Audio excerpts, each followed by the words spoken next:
Good. Great. Well, I'll go ahead and open the meeting. This is the February format meeting for SDIC, MCDD, Pen 2 and Pen 1. It is Thursday, February 17th, 2022. I'd like to just quickly start the meeting by thanking Wendy for all of the emails and coordination with our board. And with that, Wendy, do you want to call the roll for the various boards? I will. And I also just want to announce to everyone, I'll send an email to confirm that we are keeping the March format meeting date on the 17th. So no changes. So starting with Pen 1, we have James Allison. Present. Jeff Noodleman. Present. Annalise Kohler.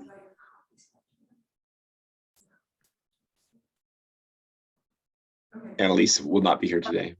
Got it. Claudio Campesiano. Present. PJ Christopher. Present. Pen 2, Karen Myers. Present. Mary Helen Kincaid.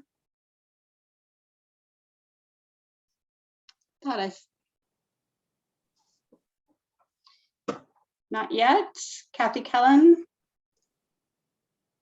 Present. Val Humble. Present. MCDD, Corky Collier. Here. Kenzie Berry. Here. Nancy Hendrickson. Here. Nikki Schultz will be absent. Ken Anderton. Here. And STIC, Tom Hansel. Here. Thank you, Ken Anderton. Here. Tanny Stephenson. Here. And JCA, Reed Wagner. Maybe Here. he's coming later. Thank you, Reed. Okay, we have several quorums. Do we need to call JCA separately and get everyone here again or not? We can do that at the vote. Okay. Thank you. I'd like to call Pen 2 to order. I'll echo Val. I'd like to call SDIC to order. And I'd like to call MCDD to order. Great, thank you. And I would like to call Pen 1 to order. Are we ready to move on to public testimony? Am I supposed to call JCA to order now or later? I think I heard that during the vote. Okay, later. That's fine. Great. Thanks.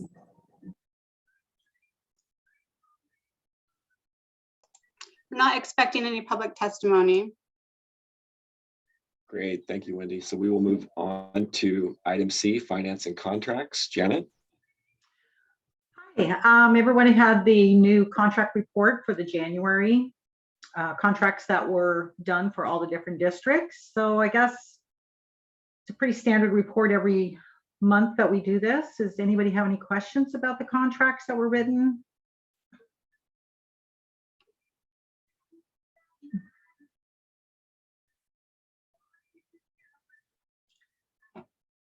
So as long as no one has any questions, then we can go ahead and move on. Great, thank you, Janet. Let's move on to item D, levels of service. Bill? Actually, we're gonna go to a couple contract reports next. I believe that's me as well, so I'll take the floor. The first item in your packet deals with in a contract amendment to extend our work with our SCADA system provider, and that's extending the contract an additional 7 months in order for us to finish existing work and complete a formal RFP process for a long-term contract. Any questions? This is in page 5 of your packet. And so I'm happy to answer any questions. If not, Bill, could you provide a brief overview of what SCADA is? I can. Paragraph. Yeah. So for those who are unfamiliar with it, it's a communication system that our organization and many utilities across the nation use in order to communicate information to and from our assets that we collect data for and control how much, in our case, control how much we pump water up and over the, well, either up over the levee or to from a lower point to a higher point. So supervisory control and data acquisition is the term for SCADA. And this, we don't have a SCADA specialist on staff. And so we use an integrator from the private sector to help us when issues come up or we have small projects to improve the system. We have a 5-year contract and we need to extend that contract a little bit in order to complete the work that I was describing earlier.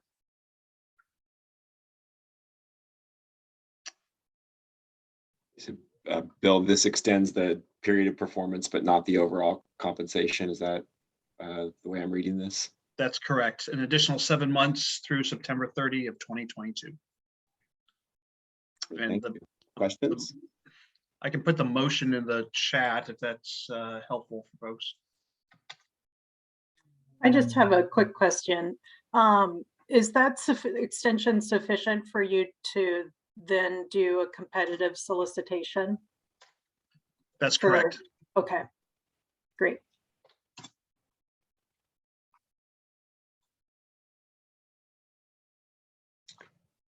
Other questions? And Kenzie, I saw your comment. We'll work with the finance team to continue to evolve those reports. And I really am grateful for the feedback. We're getting a variety of good suggestions for how we can make that information more useful to you all. So please keep it coming. We appreciate it.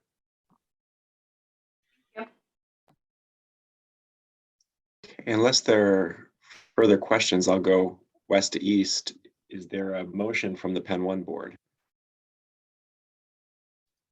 Hi, it's Jeff. Sure, I'll move to approve and authorize the executive director or its designee to negotiate and sign a contract amendment for Personal Service and Industrial Systems, Inc. for supervisory control and SCADA and maintenance services to extend the contract term by an additional 7 months through September 30, 2022, using a contract amendment template reviewed and approved by legal counsel. Great. Big thank you, Jeff. Do I have a second? I'll second that. Thank you, Claudio. I'll go ahead and call the roll call vote. Annalisa Kohler is out. PJ Christopher. Aye. Jeff Noodleman. Approve. Aye. Claudio Campuzano. Aye. And James Allison, I vote aye. The motion passes 4-0. Let's move on to Penn 2. Do I have a motion concerning this extension of contracts?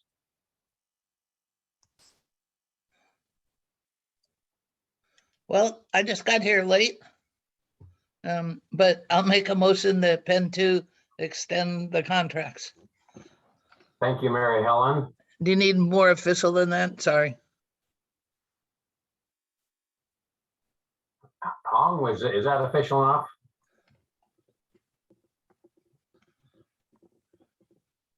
Sorry, I'm having trouble finding that section of the packet. So if someone else has it up.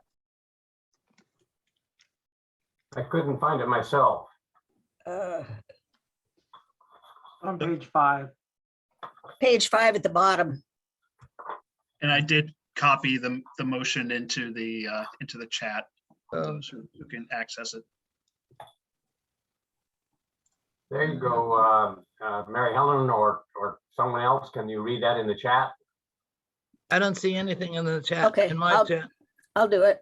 Move to approve by and authorize the executive director or their designee to negotiate and sign a contract amendment for personal services with Industrial Systems, Inc. for supervisory control and data acquisition, SCADA, system evaluation, design, upgrade, and maintenance services to extend the contract term by an additional 7 months through September 30th, 2022, using a contract amendment template reviewed and approved by legal counsel. Thank you, Karen. Do I have a second? I'll second it. Thank you. That was Kathy. That was Karen. Oh, Who seconded it? Karen. I Oh, can we second both it. did. Kathy seconded it. Thank you. Any discussion? Roll call vote for approval. Mary Helen, aye. Karen, Aye. Kathy, Aye. Val Humble votes aye. It passes unanimously. Thank you, Val. Thank you, Pen 2. MCDD. All right, could I get a motion? Well, we're gonna nail this on the third time here. Sure, this is Corky. I'll move to approve and authorize the executive director or their designee to negotiate and sign a contract amendment for personal services with Industrial Systems, Inc. for supervisory control and data acquisition, SCADA, system evaluation, design, upgrade, and maintenance services to extend the contract term by an additional 7 months through September 30th, 2022, using a contract amendment template reviewed and approved by legal counsel. Could I get a second to Corky's motion? I'll second it. Okay, Nancy seconds it. Roll call vote. Corky, Aye. Nancy, Aye. Kenzie, Aye. and I vote aye. Motion is passed unanimously. Great. Thank you, Ken. Thank you, MCDD. SDIC. I'll entertain a motion on the SCADA system review. Mr. Chair, I move to approve and authorize the executive director or their designee to negotiate and sign a contract amendment for personal services with Industrial Systems, Inc. for supervisory control and data acquisition system evaluation, design, upgrade, and maintenance services to extend the contract term by an additional 7 months through September 30th, 2022, using a contract amendment template reviewed and approved by legal counsel. Thanks, Danny. Do we have a second? I'll second that. We have a motion and a second. Any discussion? Hearing none, roll call vote. Tom Hansel votes aye. Ken Anderton, I vote aye. Danny Stephenson, Aye. motion passes. Thanks, James. Thank you all. I believe the next item deals with a procurement approval for a replacement of our backhoe. And it deals strictly with MCDD. It's located on page 6 of your packets. This backhoe was included in your FY 21-22 budget. The final cost of the backhoe is higher than what was in the budgets by $35,000. So it's now totals $145,467 and 67 cents. I'm confident that while it is more expensive than what was originally estimated, we have sufficient funds in the MCD commercial loan to accommodate this difference because of some adjustments we've made with some projects stopping earlier than anticipated. So any questions about the nature of the backhoe or funding or other pieces? Bill, what drove the cost increase? 35,000. I mean, why is it more expensive? Is it just inflation, or do we add things to it? Yeah, Randy Lyons is on the horn here as well, so I'll let him unmute and answer that question if he could. Yeah, there's a couple factors. Things went up. The supply chain has definitely been out of whack, and the availability of certain pieces of equipment have not been available. So we were able to get everything that we wanted for this machine. A couple different little things, additions to it that will benefit us, but wasn't the exact exact machine that we wanted, that they pushed that out a long ways, just because of being able to get them here. So inflation, a little bit of an adjustment to what machine was actually available for this, unless we wanted to wait a whole year. And things have really went up. Prices have really just increased. All right, any questions before we go for a vote? Oh, wait, Corky, you have your hand up. Yeah, I'm sure you have an answer to this, but I'm just wondering if we're looking at a machine that's gotten more expensive and isn't the one that you really wanted. You know, if our current one is operating okay, did you consider just holding off and waiting, you know, until they have the one that you really want available? Well, I definitely say this is the machine that we want. And the machine that the old backhoe that we have is, it's time to replace it. It has lots of issues, and I feel really confident this is, we're not sacrificing anything, that we're not getting anything that we wanted or need. But the prices just went up in a crazy amount in the last 2 years. And then I don't think the biggest piece was getting a couple little extra little things to it. It was just such a crazy inflation and availability of equipment. So prices went up. We're very excited to get this. It's needed, and it's a big improvement. All right, any other questions? All right, I'm gonna move on to vote. Somebody want to move to authorize this? It's in the chat. Sure, I'll move to approve and authorize the executive director or their designee to negotiate and sign a contract for goods with Peterson Machine Company for a Caterpillar backhoe loader in the amount of $145,467.67, not 68 cents, of course, using a contract template reviewed and approved by legal counsel. All right, do I have a second? I'll second. All right, roll call vote. Corky? Aye. Kenzie? Aye. Yancy? Aye. And Ken Anderton votes aye, unanimously passes. Thank you. Thank you all for approvals for both measures.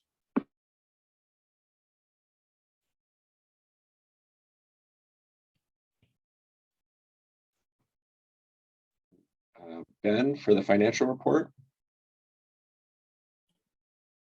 Good morning, everybody. Happy Thursday. And the financial reports begin on page 7 of your packet. And I have it up here on the screen for you. My comments are going to focus on MCDD today. I've added a few things for us to reference.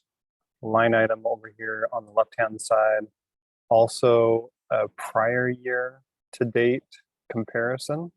So we can see what last year at the same time was compared to the current year to date.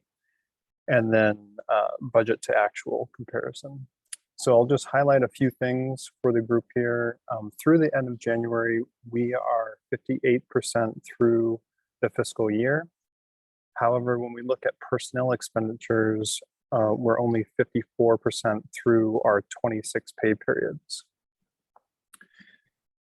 If we look back up here at revenue, traditionally we receive approximately 93% of our revenues through the end of January, and that is holding true for this year. And you can see that our revenue receipts through the end of January is about 8% higher than the prior year, which we budgeted for and we planned for. So we're right on track. Personnel services, you can see, is about 18% higher than the prior year. About 8% of that is due to cost increases with COLA and insurance and PERS, and about 10% of that is due to just filling vacant positions. You can see in materials and services and capital outlay, both are underspent in the current year. And also M&S is just slightly more than the prior year, but mainly capital outlay is underspent, and that is due to some of the same things that we were just talking about regarding the backhoe with supply chain, staffing shortages with our contractors, and then also we have we have a slight backlog in our internally with our procurement processes. Overall, all districts are right on track as we expect them to, and there's no significant issues that we see financially. There's only very few line items and materials and services that are overspent. Specifically, I'll refer to my notes here, specifically security currently is overspent on budget. And that is just reflective of our current situation and our current operations. We've had to invest in security measures and other things across the system. And that's reflected in the financials. And with that, I would be happy to answer any questions on the financials. And also take any feedback for future reference. Any questions or feedback for Ben? Just a comment. Really appreciate, Ben, what you brought to the table to MCDD on the financials. Thanks so much for making this transparent and clear to us. You're very welcome. My pleasure.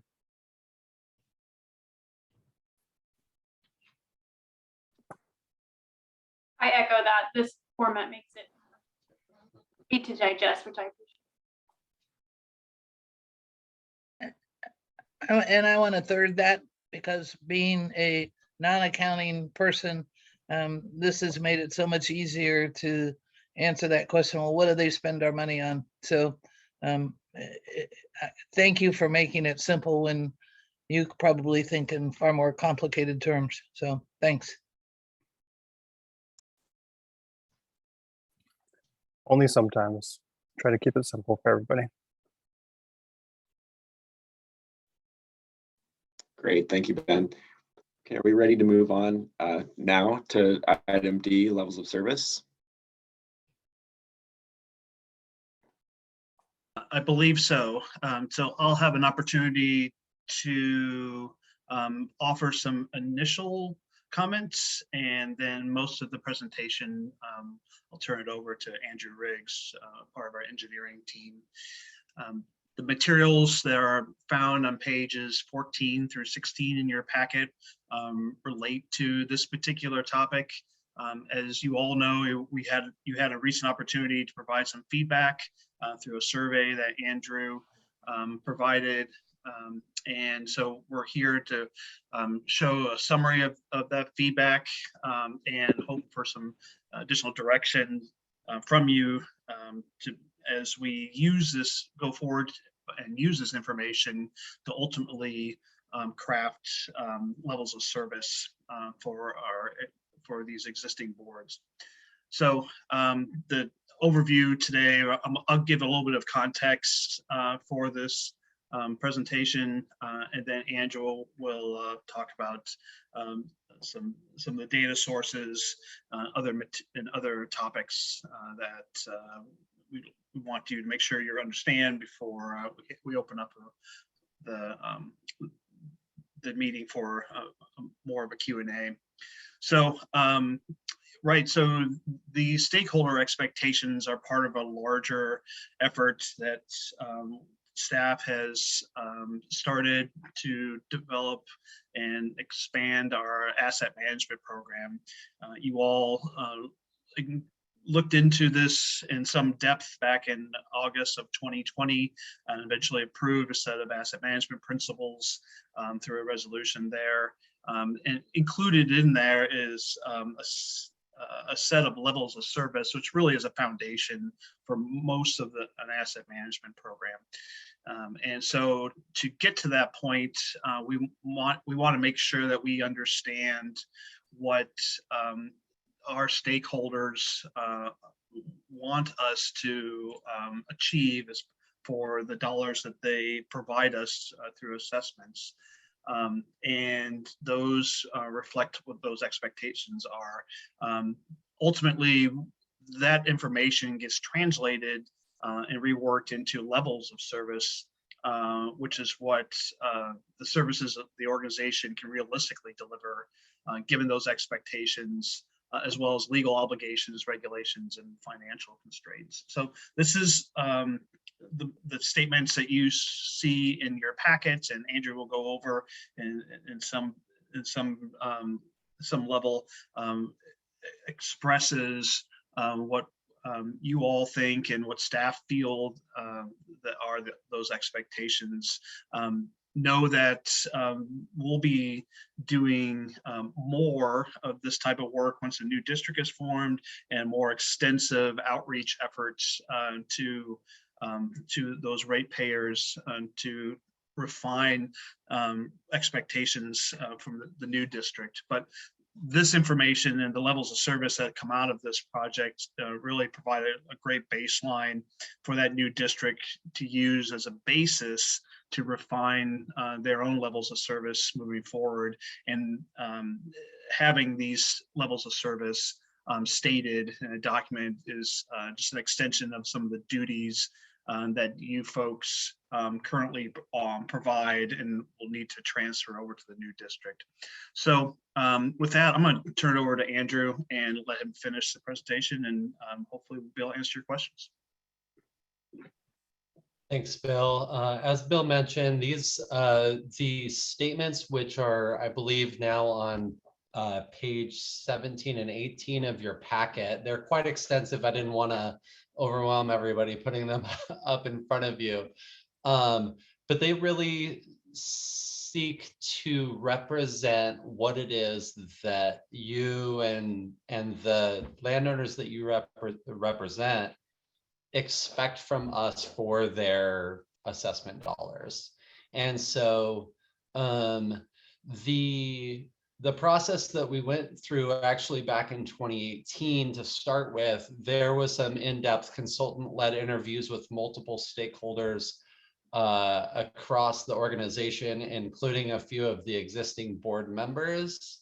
So we took that information and then also took the 2021 public engagement survey responses from the Natural Hazard Mitigation Plan that really focused to some extent on levee systems and internal drainage, but a lot on our emergency response programs. And then recently, several of you responded to a survey that I sent out regarding what you believed is expected of us. And so we took those three data sources and aggregated that data down into several different thematic areas and created effectively a ranked list of topics that we heard repeated in all of those different sources of feedback to develop these lists of statements under internal drainage, levee maintenance, and emergency response that we believe capture the heart of what we were seeing requested of us. This is sort of an interim deliverable. I don't want to too much get into the wordsmithing of that, but I did want to provide context of what this feeds into, and Bill did that a little bit. Obviously, the situation has changed now that we're working on evolving into a new unified urban district. That sort of not threw a stick on our spokes, but changed how we needed to approach these levels of service, because we didn't want to go too far down that road for each of the existing 4 districts, knowing that we were going to have to sort of rehab that conversation at some time in the near future. And so we reined back, and we really we felt that it was important to say, what is it exactly that the existing 4 districts do now? What do our landowners expect of us today? And to really comprehensively and articulate that so that the new urban district can use that as a basis of conversation. So that's sort of next steps in the long range. In the near term, we're going to do a legal analysis to make sure everything listed in here is supported in statute, to make sure that we're not explicitly leaving out something that we're statutorily or contractually required to do.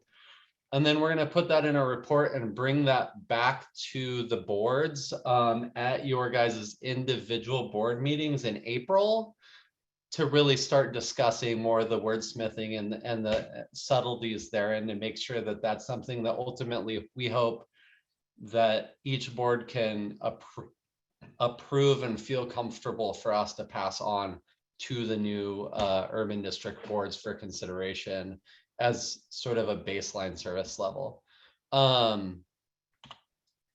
What I'm hoping for today, I just want everybody here to be aware of what these statements are, but more specifically, I'm really interested in making sure that these statements generally resonate with you, that there's nothing in here that you're like, we don't do that, anything that needs to be added, or anything that we really need to discuss further before moving on to this point. I want to make sure we're on track. Val, I do see you have your hand up. There was an item that occurs in a couple places that I was confused by. That is the flooding outside the mapped 100-year floodplain. What is the mapped 100-year floodplain, and why is it that we're concerned with flooding outside of it and not inside of it? Yeah, that's a really good question. There was several different, so the mapped 100-year floodplain is really defined by the FEMA firm maps. So there's all these different subtle nuanced definitions in those maps, but basically it maps our geographic area, and there a large swath of our districts are defined as in the 100-year floodplain, but protected by the levee. And then there's some areas, predominantly the most low-lying areas, like the main channel of the slough, some wetlands, and then I think probably a more complicated version is a few of the areas in some of the ditches in Penn too, around the like South Shore Philoma area, that are so low in the system that according to those FEMA maps, they are still at risk. They're at more substantial risk of flooding because of their elevation and other factors that go into that modeling.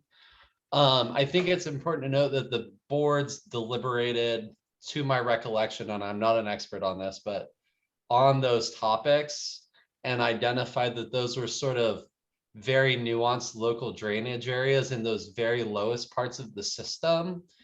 And so there should be some discussion as to whether or not the districts believe that they have a responsibility to address those flooding issues in those highest risk areas, or whether that's more of a private issue for those landowners. And that's definitely something that we can discuss further, but the 100-year floodplain was mentioned several times in the comments that we looked at, and so it was included in here. May I summarize to see if I understood? Yes. The phrase then, the 100-year floodplain is those areas that are so wet that we don't try to keep them dry. That would be, yes. Thank you. Generally speaking. Thank you for the succinct summary. So, I mean, that's really, I guess, what I'd like to open with today is just sort of a gut check on whether or not you feel that we're on the right track of articulating these things. We can get into some of the subtler details here, or afterwards via email, or if we need to have another discussion about it. But I'm open to other feedback. Val, that was a great question. Thank you. Tom? Yeah, thanks, Andrew. Nice summary. I'm just curious, what sort of community engagement has taken place or might be planned to have this discussion with the communities that are served by these districts? Yeah, and so that's a really great question, and one that we really struggled with as staff. So the Natural Hazard Mitigation Plan survey received like 267, I believe, public comments regarding expectations around emergency services in particular, or emergency response particularly. And then your feedback as the voice representing your constituents, and then those surveys back in 2018 as a baseline. I think that there is absolutely a need, and I would highly encourage, especially the urban district, as they go down the path of setting levels of service, to do a far more extensive outreach effort. I think that one could argue that that's appropriate, and ultimately even what I wish that we could do, but given the limited term for these and the limited scope of what we intend to do with them, we as staff believed that this was representative enough to get us started, but fully recognize that these statements, and it's stated quite explicitly in the board packet as well, that we recognize that these statements do not comprehensively represent the needs and expectations of everybody in the district. And I'm by no means making a claim that it does. Again, my goal was to get a general sense of the major themes of those needs, at least at a baseline, to then build on in the future. Does that address your question? I'm sure Evan has a much more articulate response. It does, Andrew. I'm just concerned, does this, I have to say, I do not represent necessarily every voice in SDIC. Certainly. I don't have a diverse opinion. I'm a white male. I think having a diverse, engaged discussion with, our BIPOC communities, marginalized communities, just, list goes on. I think just from the asset management involvement, that was a cursory, and it sounds like you're going to do that deep dive later, and totally understand, but I just want to share that. I think we can go deeper. So, and it sounds like you will be, which is great. Absolutely. And I truly appreciate you naming that. I think that it's probably one of the biggest shortcomings of this, is that we know that we're starting from a very perspective. And I really see this as step 2 out of step 10, or, a 2 or 3 star effort out of a 10-star effort. And I think that especially as the new districts start setting levels of service and pulls in these community voices, I hope that there's going to be a much broader net thrown. But it is important, and I appreciate you bringing it up. Evan, did you want to add? Yeah, I think you and Tom mostly covered what I would have said, just to add a little bit of specificity on it. Andrew does a really beautiful job of kind of describing this asset management levels of service process, and how different organizations mature over time along the spectrum. And that really helped me in thinking about kind of where we are now and our opportunities for maturing over time. The complexity of the way we're operating right now is really hard for people. And so to try to have that nuanced conversation about 4 drainage districts that have been around for 100 years but are getting ready to go away, and then there's this new district with special different mandates, we really opted to go to think about how do we mature this process around the new district. One of the things that the urban district board will hear on Tuesday during their board meeting is an update on how we are working with various community groups, including creating some opportunity to create sort of a coalition of BIPOC organizations to help guide our work. They'll be focused initially on some of the cultural history work, but we really see that as an opportunity to kind of build out some of those voices that you were talking about, Tom, and start to deepen our relationships and bring more of those voices into the conversation. So more to come about that. Thank you for that. Jeff, I see your hand up and I definitely want to respond. I also just want to name that we have 2 minutes left. This was really to put it in front of you to just get eyes on it and get you thinking about it so that when we come back and meet with your individual boards in April with those proposed levels of service, you've got that already going in your head and have some context of how we got there. But I'm happy to answer all the questions that we possibly can in the time we have. So Jeff, please go ahead. That's great. And that was a great intro, Andrew. I appreciate that. And I'll be extremely brief, understanding what the context of your delivery was. First of all, it was excellent. Well done. And I thought it was too also interesting as far as, you know, the changing dynamics of who we are, what we are. You know, so my comment is just going to be more universal than anything, twofold. About number one, as we are today, if you take a snapshot of where we are today, we want to make sure we're not doing a little bit of mission creep, if you will, if we are a not-for-profit. You know, if we're good at doing certain things, or quite frankly, if we are charged with doing certain things, either by statute or what have you, let's just be careful that we're not creeping. Now, granted, I understand we're changing. It's going to be a whole new dynamic, but that's one thing. And then the second, last comment is just, again, I think you've done an outstanding job of the 3 areas: levee maintenance, internal drainage, emergency response. Especially under emergency response, I think we need to be mindful of managing expectations. I think your comments are wonderful, but again, looking at it through the lens of folks who are going to be on the other side, you know, when we say, you betcha, we're going to be there 24/7, 365, well, then we sure as hell better be ready to deliver that.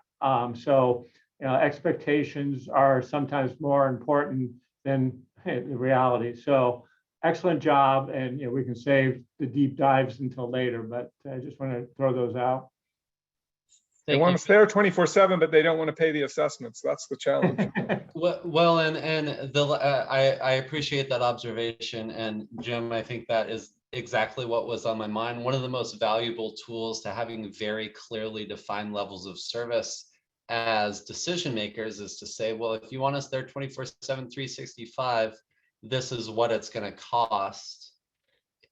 Is the community willing to pay for what they're asking for? And if not, where do we need to rein back on those services? So I think it's a really powerful communication tool to help support appropriately funding those services. So thank you for the positive feedback, and I look forward to more discussion. I do see Nancy's time's up, and I don't want to run over, or not time, hands up, and I don't want to run over on my time and get in trouble. So do we have time to take Nancy's question? Just for Nancy. All right. Just a comment, and I'll keep it short, that I do think we have managed to do 24/7, 365, because it's not for everything, like it's changing something, it's for emergency situations. And I think so you're right, good communication. Great. Thank you, everybody. I very much appreciate your time.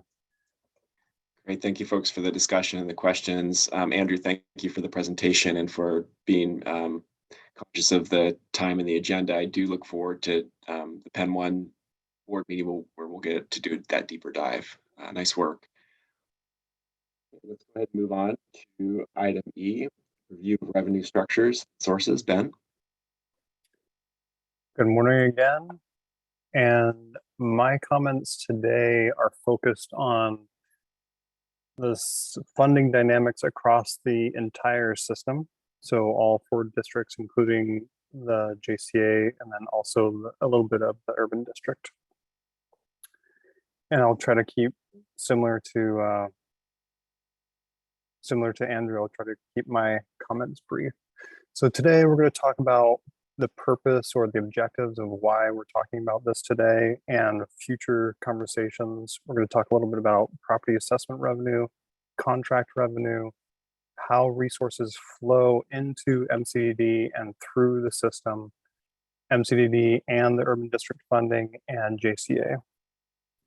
So with that, we really wanted to provide to this group an overview of the funding dynamics across the service area and convey a little bit about the complexity with those flow of funding. And then also we want to provide this information, a shared understanding with several members of all the boards in preparation for future conversations with our budget and also potential efficiencies. So those are our objectives today. So looking at across, again, all 4 districts and the JCA combined, when we look at the entire picture, we're looking at $13 million in resources on an annual basis. And this is based on 2021-22 budget figures. 57% of those resources come from assessments. And you can look at that 2 ways. One way you can look at that is there's only 57% of our total resources that are coming from assessments. Another 28% comes from our service contracts, and I'm going to go into exactly what makes up that 28%. And included in this is the line of credit that we're receiving from the City of Portland Bureau of Environmental Services, and then that other, the $765,000 and other, that is the Levy Ready Columbia or JCA partners' contributions to the JCA. So when we look at property assessment revenue, the takeaway from this slide is I want all our stakeholders to understand the varied distribution of the number of property owners that we have in each district with the assessable square feet and the annual revenue generation. I'll just give you a couple examples of that. So if you look at SDIC, we have 100 property owners in SDIC generating about $1 million a year. If you compare that to Penn 2, we have 900 property owners generating almost the same revenue in very similar assessable square feet. And similarly, if we look at Penn 1, we have 20 property owners generating very little revenue, $300,000 a year. And that revenue is much smaller than it could be because of compression. Today's presentation is not about compression. I just wanted to give you an overview of our revenue.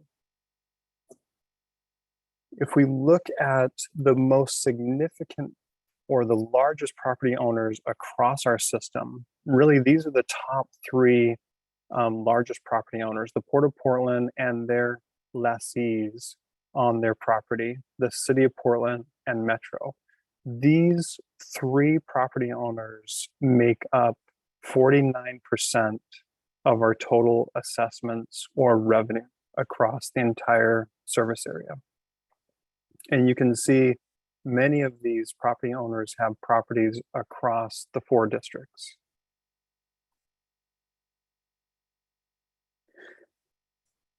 We're transitioning to contract revenue now, and I've split this into 2 parts, external partners and then also internal partners. And if we look at, we have $3.8 million of revenue coming from contracts that we hold with our partners. And that's 28% of our total resources. And right at the top, we have the City of Portland Stormwater IGA. Included in that $1.2 million are specific projects, capital projects in Penn 1 that the City of Portland is funding, specifically related to the Stormwater IGA. So I just wanted to recognize that is included in there. And I also broke out the City of Portland. An additional $170,000 is coming from the City of Portland's general fund into Penn 1 to bridge the gap from that lack of funding from compression. Again, we have our Levy Ready Columbia partners at $760,000 a year, and then several other partners. The Port of Portland. There's each of these items represent IGAs, intergovernmental agreements, that we have with these entities to execute specific tasks related to each district or each organization.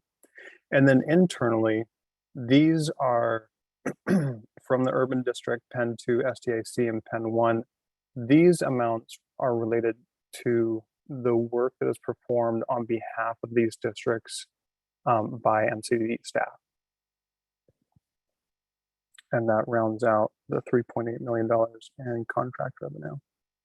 And I just wanted to give a big thank you to our Levy Ready Columbia partners.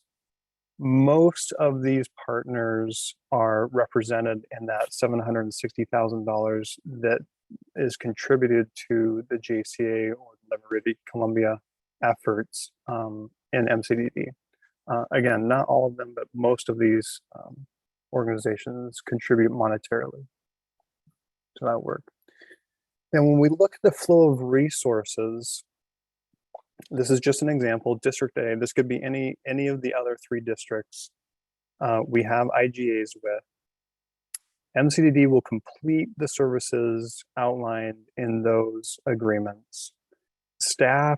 Currently, staff record detailed time and materials and equipment costs each month. We prepare unique and manual monthly invoices. We issue those invoices to the other districts on a monthly basis. That district will pay those invoices and MCDD will record that revenue. And in general, this is how currently resources flow from our partners and the other districts into MCDD to get that holistic picture that I showed before. Another level of complexity is how MCDD current resources flow into the district and how that slightly differs from how resources will flow into the new urban district. Now here I tried to identify some reoccurring resources, revenue streams that flow into the district. For example, the property assessments, the service contracts that we have with the other districts, and then private service contracts. We conduct some work for private industry across the system.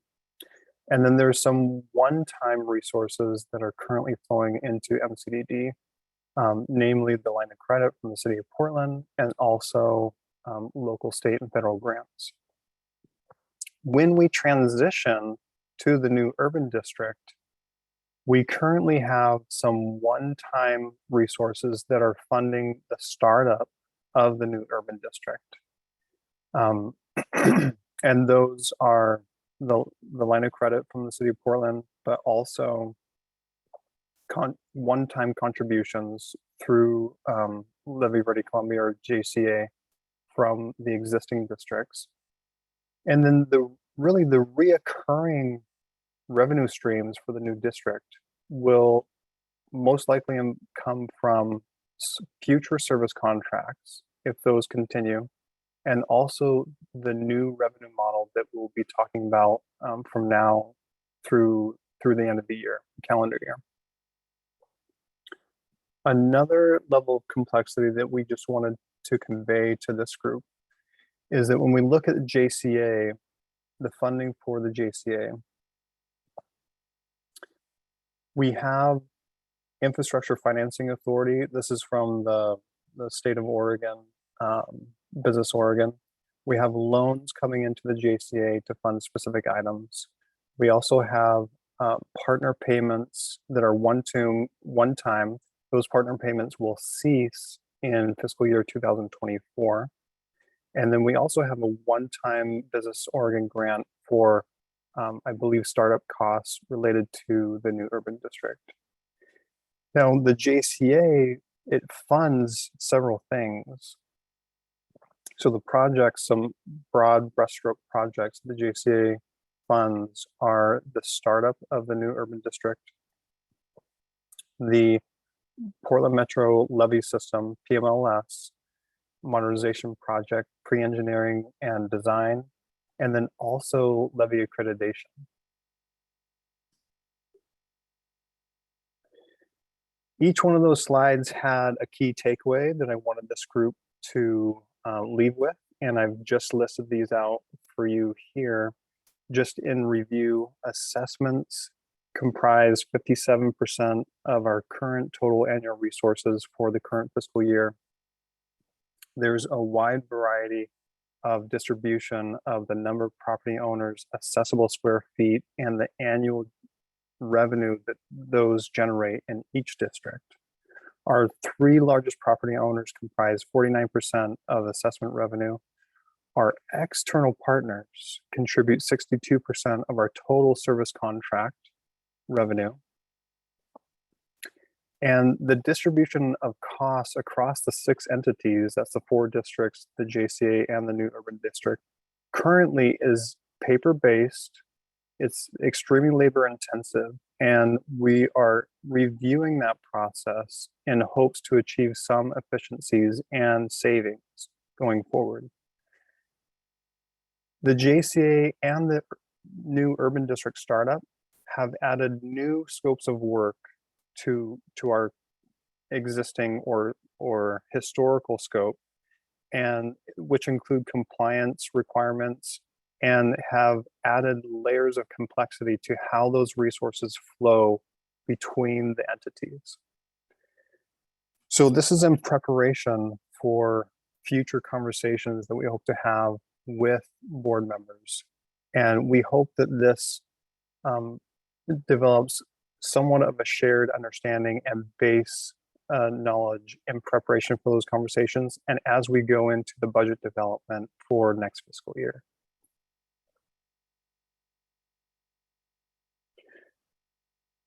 Wendy, I hope I kept you in time, but I'd be happy to answer any questions or receive any comments. I appreciate your time today. I'm jumping in to just say a shout out to Janet for tracking all of this with her team just so rigorously and so effectively and getting all the clean audits. It's an immense amount of work driven by unbendable timelines that she always makes. And so y'all should be really grateful for her. Absolutely. Claudio? Yeah, I just wanted to say thank you for bringing this to us. You know, I started a couple of years ago. I think I've managed to absorb a lot of this over the last couple of years, but getting things presented this clearly on the, would have accelerated my learning. And so glad this type of presentation is in place. So it's really clear, concise, and helps to put a lot of really complicated pieces together. So thank you. Very welcome. My pleasure. Any other questions or comments for Ben?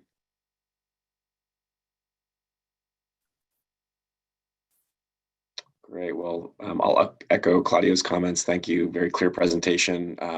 Much needed. A new way of seeing what we do, and I look forward to the continuation of the conversation about the additional commitments the organization has and how we'll try to streamline our operations going forward in terms of finances. We are actually a few minutes ahead of schedule. Thank you, folks. We'll move on now to item F, LRC Board Representative Designation. This is for Pen 1, Pen 2, and MCDD only. Colin? Hello, all.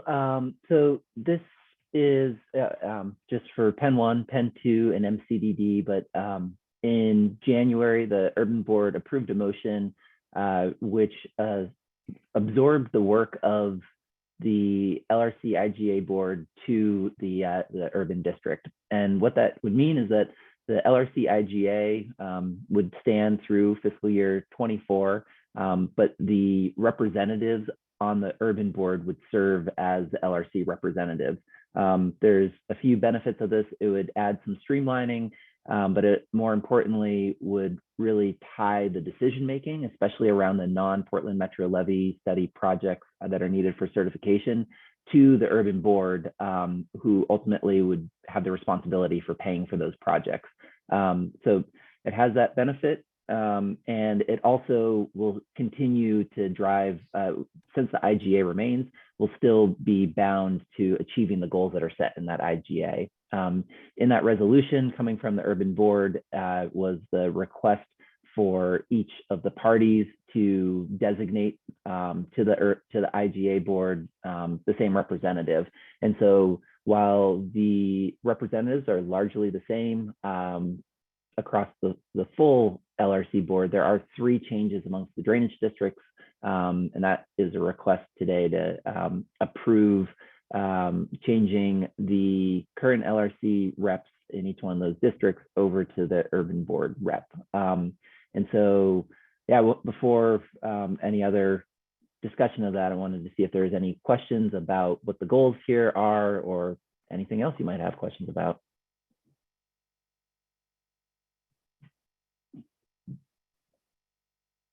There aren't any questions. There would be 3 motions that would be made by each one of the board members. And I have down there, it's really just Pen 1, Pen 2, and MCDD. And there's a sample language, so leave it to the board or to you, Chair Allison, for how you want to orchestrate that. This is Claudio. I'll move to appoint James Allison as the district's representative to the LRC board effective immediately before he changes his mind. I'll second it. Thank you, Claudio. Go ahead and do a quick roll call vote. Claudio Campuzano. Aye. Thank you, James. Jeff Noodleman. Aye. PJ Christopher. Aye. And James Allison votes aye. Guess I can vote for that. Motion passes. Let's move on to Pen 2, please. This is Val Humble for Pen 2. Do I have a motion to appoint Mary Helen Kincaid as our representative to the LRC board? I move to appoint Mary Helen Kincaid as the district's representative on the LRC board, effective immediately. Thank you. Is that Kathy? It is. Do I have a second? I'll second that. This is Karen. Any discussion? A roll call vote. Mary Helen? I don't know how I want to vote. I'll vote aye. Karen? Aye. Kathy? Aye.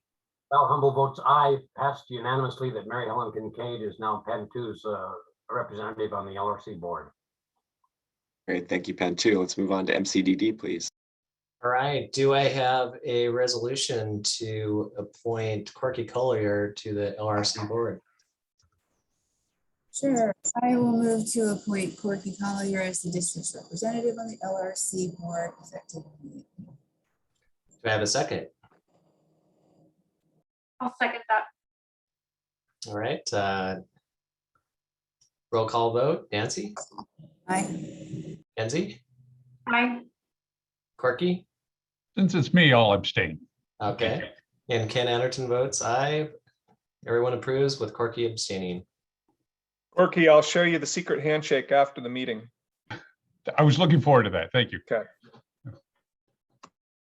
Great, thank you, folks. Okay, we are ready to move along to item G, the PMLS cost sharing resolution. Jamie?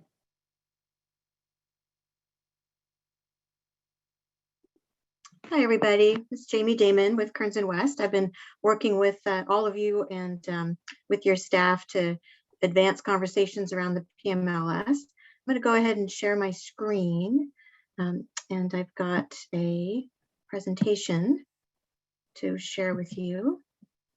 Is that coming through okay? Yes. Great. Go ahead and put it in slideshow mode. Perfect. So I think we've got 20 minutes for this conversation. So let me go ahead and just get started. I put together, as I often do, a little mini agenda of the things that we wanted to cover with you today. So I wanted to remind you about the resolution that we introduced to you in January, the conversation that we had with all the boards. And then we'll hear a brief update on the state levy grant fund. And then we'll walk through the resolution, have some discussion, and make sure that folks have their questions answered. And then we'll see if we can reach a decision on that and then share next steps. So just a reminder, at the January board meetings, we met with each board and we discussed the positive status of pursuing state grant funds to cover up to 80% of PED for the first 2 years. And we walked through those different scenarios with everyone. We presented the staff recommendation for the proposed cost allocation to pay for the 25% local cost share in combination with the state grant funds, which is Plan A. That's the preferred plan. We also presented the backup approach if the grant funds were not received, which is Plan B, because we wanted to have that in our back pocket. And then we introduced the idea for the need for a resolution from each of the districts to pursue the grant funds and to demonstrate shared commitment to the project and outline the local cost share approach. So those were the discussions we had back in January. And then we got to you in advance a draft resolution, and we'll be walking through that here in a little bit. But before we do that, I wanted to turn it over, and this is just a reminder of Plan A that we have all talked about and what those numbers look like with the grant funds coming through. So I wanted to turn it over to Colin real quick, just to give an update about where we are. We gave an update in January, but we have new information we want to just keep sharing with you about how that's moving forward. So Colin? Thanks, Jamie. Real quickly, just wanted to give an update on where we are. Last month presented the steps that are need to be taken to land these levy state grant funds, and we've already passed through a couple of the steps. So we needed to complete intake forms and project descriptions by January 28th. Those were submitted and accepted by Business Oregon. The next step was last week. The Business Oregon regional development officers meet and they basically do a go or no go decision on projects, inviting them for full application. So basically determining whether or not they meet the basic criteria for award.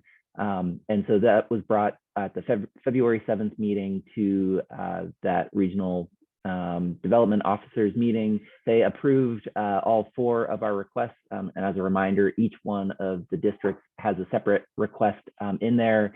It's all as a coordinated request because Army Corps of Engineers is basically looking at it as a single project for PED, but each one of the districts has a separate request in. So that was approved, which is great. It means that we will be doing the application. We are definitely on the vanguard here. We're the first one going through this process, and so we're actually helping them develop things, helping them develop the intake form. They are still developing what the application will be, making some tweaks from the levy loan program and matching it to some other grant programs. So we'll get that very soon, and we'll need to complete that by mid-March. And so we can be at the Infrastructure Finance Authority board meeting when they convene on April 1st. So the next milestone that we'll report out to the boards is after that April 1st meeting. We'll be able to let you all know whether or not the IFA board approves that. The rest of the schedule is that the tentative bond sale is to happen in April or May of 2022.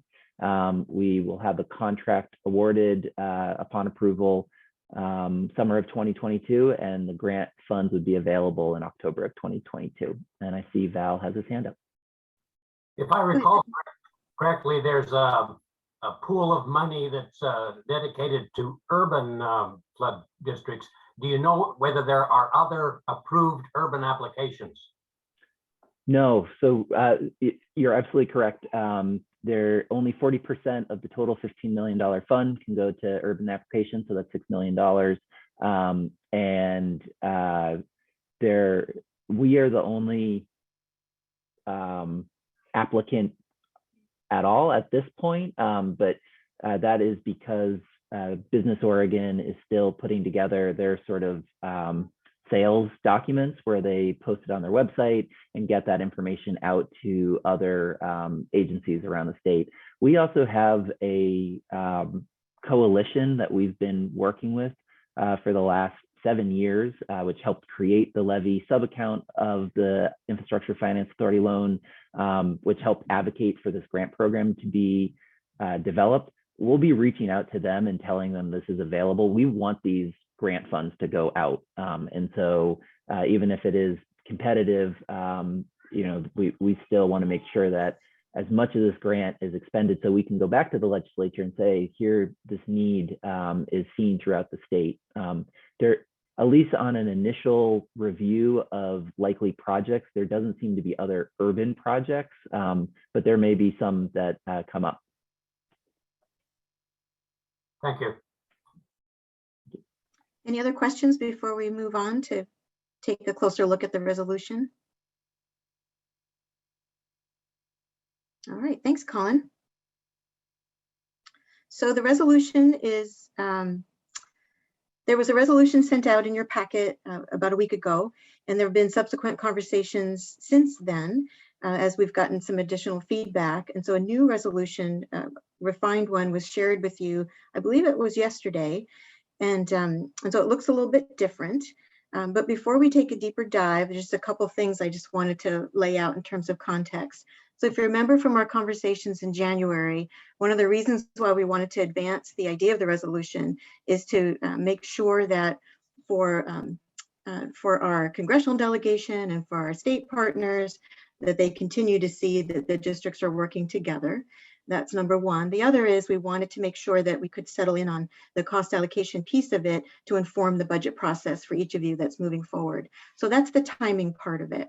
And so you'll see language in the resolution that speaks to, there's language that shouldn't be a surprise. There's language that speaks to the importance of the project, the working together, and that we're really, and it includes the 80% cost share for the state of Oregon, which really means that what we talked about in January is that you're looking at about a 5% cost share, for each one of the districts moving forward in this way.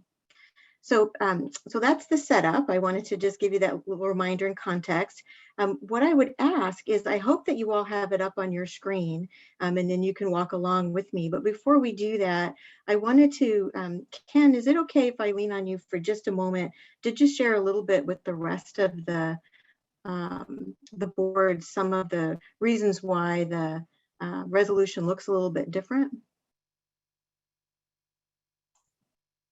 Sure, sure. And then maybe Jim and others could pitch in. In general, we want to make sure that we're covering all our bases and we're adequately representing to the core that we have, support from all the districts on this project.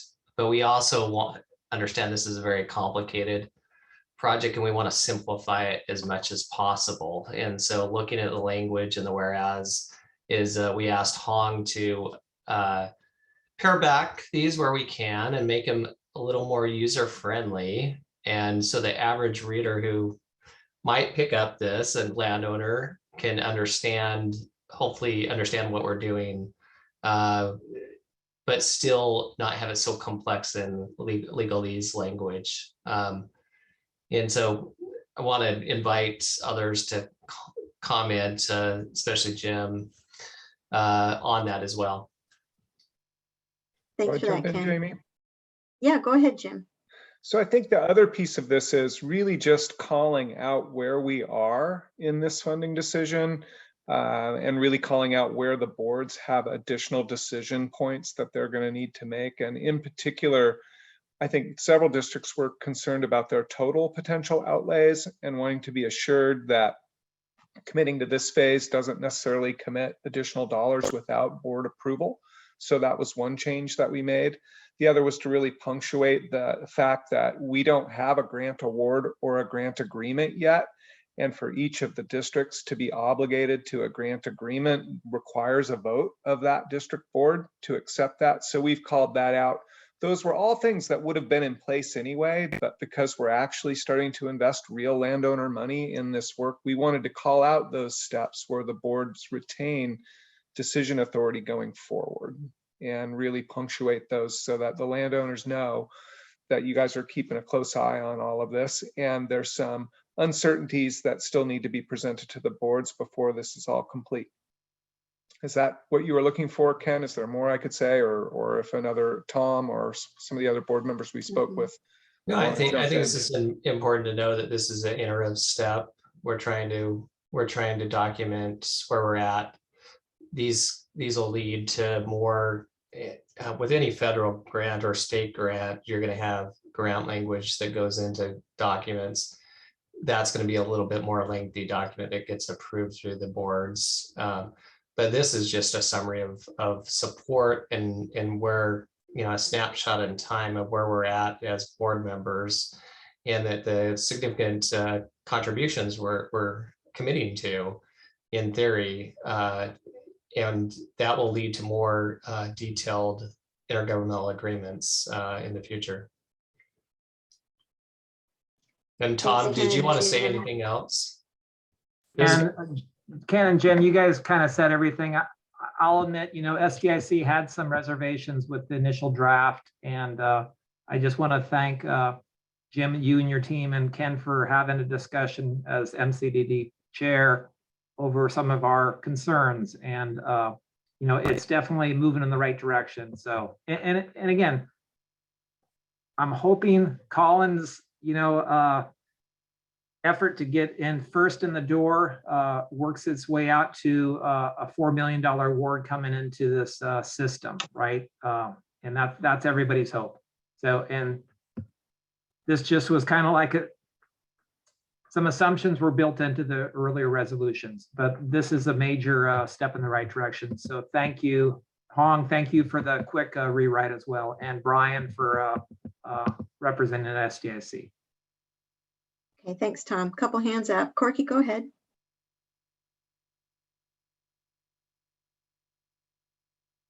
Hey, Corky, you're still on mute.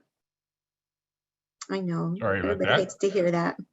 It's a good time to remind ourselves that we're in a really good place right now. And it's because we've all worked so hard and so well together for many years. We got a good bit of money from the federal government, and we got more money from the federal government, then we got more money from the state.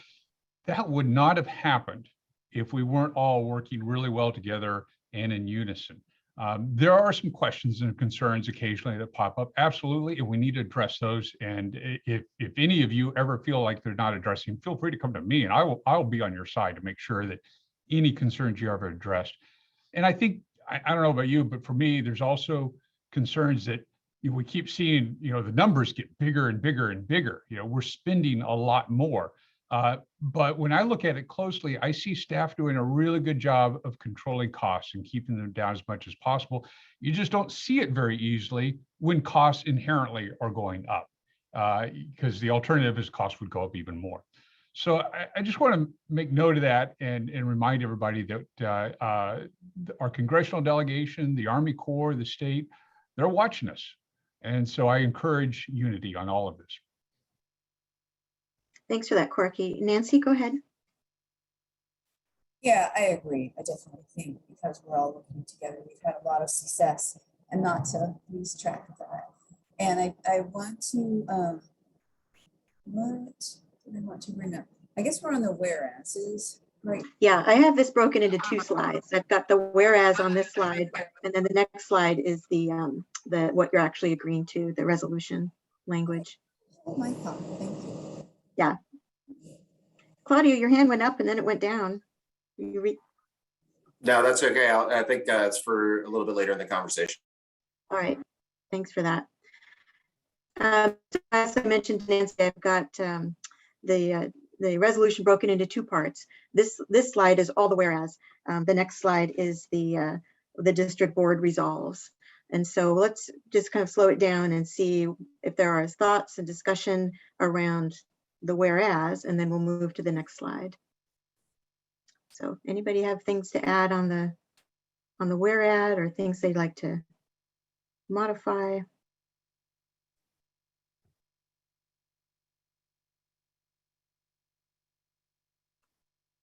I just had one question. Yeah. We referenced in there the JCA being the non-federal sponsor. So by us taking this action, does this affect the JCA's position at all? I mean, is there a liability change or something that comes with this? Tanny, let's see, who is best to answer that? Is that a Hong question or a Jim question? Maybe Colin? Or Colin Kelly? Colin? I was definitely going to say that's a Hong question. Yeah, it but- seems like a Hong question. Yeah, so it doesn't affect the liability of the JCA since the JCA is comprised of the 4 districts. This feeds right into the work of the JCA. The JCA will take this, and to the extent that there is, when the Corps is ready for us to sign the PED agreement, it will be in the name of the JCA. And Tanny, I think maybe part of that question too is that each one of the individual districts is still the non-federal sponsor of the levy system. And through the JCA, they entered into the contract with the Army Corps in order to do the feasibility, so basically the PMLS project. And so, yeah, that would continue, but the individual boards are members to the JCA. So are they both basically sponsors then? All the districts plus the JCA? No, so it's, I guess, it's probably differentiating their individual sponsorship agreements with the Corps to run the system, and then them entering into the contract with the Corps for the PMLS project. Thanks for that clarification, Tanny. Thanks, Hong and Colin. Other questions about the whereas section or clarifications, refinement suggestions? Okay, well, how about we go ahead and move to the next one.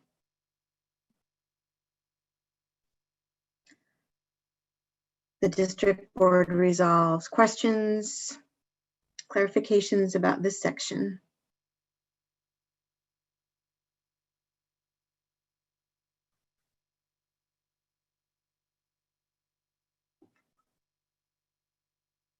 Not seeing any hands up. If there aren't any questions, I do think that there's probably a couple, and actually I think Nancy might ask the questions Yep. that I was just going to say out loud. So Nancy, has a go hand up. ahead. Okay, and I'm trying to match up. I think this version have different number of resolves in, so I'm trying to read this through. But what I want to make sure that we all see here is that we are really just talking about the first 2 years, and with the assumption that we get the grant, right? Because that's our plan A that we were talking about. I know that memo refers to a plan B, and I feel like as separate boards, we need to discuss that more before we, I think that needs a discussion and some kind of agreement, which I don't think we have yet. Hey, Nancy, can I pause you just for a minute? Can you lean forward just a little bit more? Folks are having a hard time hearing you. Okay, how's this? Is this better? That's better. Yep, that's better. I don't know what's wrong with my thing today. Maybe I'll let Colin say this, but this is what I think we are resolving. That if we get the grant, it will be an equal split. And we are not resolving any sort of PED allocation for the second, beyond the first 2 years. Correct. And so, so the agreements and the resolves are that it is for the first 2 years, and we would need to come back to the board for anything further. So that's in that resolved statement number 4. And then it is referred to in Exhibit A, but it has the specifics around that we're really talking about Plan A with the state levy grant funds, and then the districts paying for the local share of those grant funds, or the local match, sorry. And so anything else, or even the reference to Plan B that's in the memo that's part of Exhibit B, that would all need to come back to the board, and we'd have to have a separate conversation. So I think you summarized that correctly, Nancy. It's Plan A, grants coming through for 2 years. Thanks for that clarification. Nancy, did you have anything else? Claudio, go ahead. Yeah, I just want to really thank staff for all the amazing work they've been doing on the state grant and just over time. So, knocking on wood, it's great to hear that we've got such a high level of confidence in securing those funds. So, and really appreciate the thinking behind the allocation to maximize what's essentially a request for 4 different grants. So yeah, equal allocation recommended in Plan A is absolutely the right thing to do to maximize the grant funding. So yeah, and just look forward to working with staff to think through any alternatives and successors after the first 2 years, just to keep going with this critical work. But in the meantime, kudos to the team, and thank you as always for really thoughtful efforts and keeping us moving forward. Thanks for that, Claudio. Nancy, I see your hand up again. Yeah, Go so ahead. first of all, can you hear me a lot better right now? Yeah, we can hear you a lot better. Oh, okay, I think I know what was wrong. All right, so anyhow, so that is great. I want to echo everyone's kudos. This is really awesome. But what I do want to talk about is the Resolve 1. I just want to be really super clear on this because it may be a grammatical issue. Let's see, blah, blah, blah, first 2 years of said phase, and no more than 25% of non-federal sponsors' share of the total head costs. So when it says that, I wonder if we're thinking total, like however many years it takes, or if we're still talking about the first 2 years. So Colin. No, the intention is the first 2 years, but go ahead, Hong. Yeah. Please. Yeah, that the intention is the first 2 years, and it was originally written that way. Yeah. So that's the intention. If there needs to be additional clarification, we can. You could add for the first 2 years at the end of that first .1, if you'd like, Nancy. Yeah, I think that would just make it clear. I can see how it might be misread in 3 years' time. That's all. That is certainly not your staff's intent. That's what I figured. So thanks for listening. Thanks, Nancy. Any other questions or reflections on this section of the resolution? Go ahead, Jim. Just a couple of points to reiterate. So if we're going to go over this initial approximately $200,000 for each district, we have to get approval from you all. We have to bring back grant award approvals to you so you can see all the terms and conditions in those grants. And if this all falls apart, we're going to come back to all of you and sit down together and figure out what we're going to do. So that's the main points that I just want to assure you of as you're thinking about how you're feeling about all of it. Yeah, thanks for that, Jim. Tanny, I see your hand up. Go ahead. Hey, thanks. I just wanted to just verify something. In Exhibit A, the first basically statement in the table, equal distribution of PED cost. Shouldn't that read as high as 20% for years 1 and 2?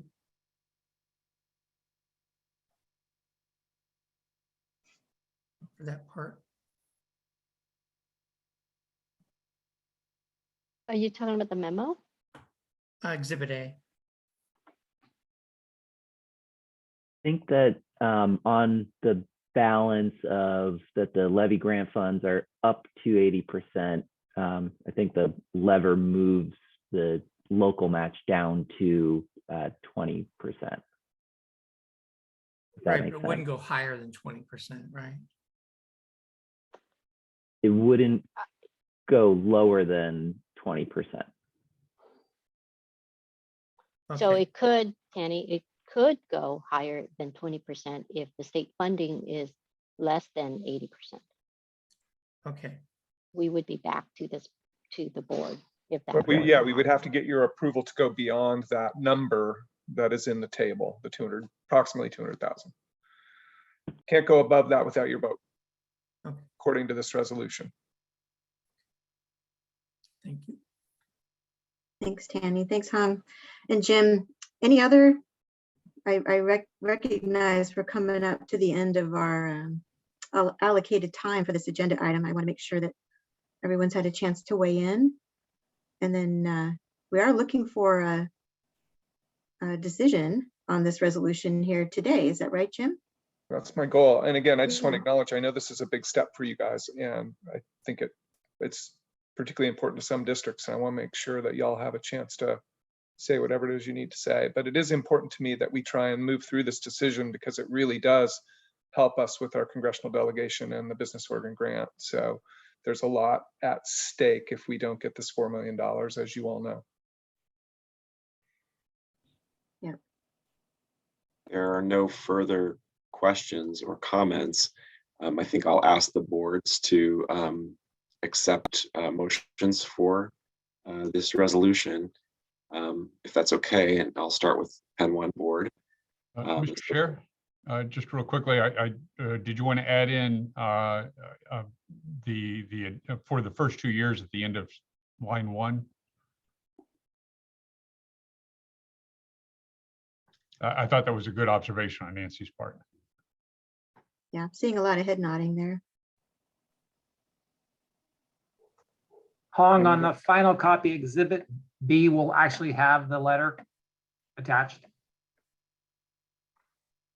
I'm It sorry. cites the June 20th letter or January 20th. The page is blank.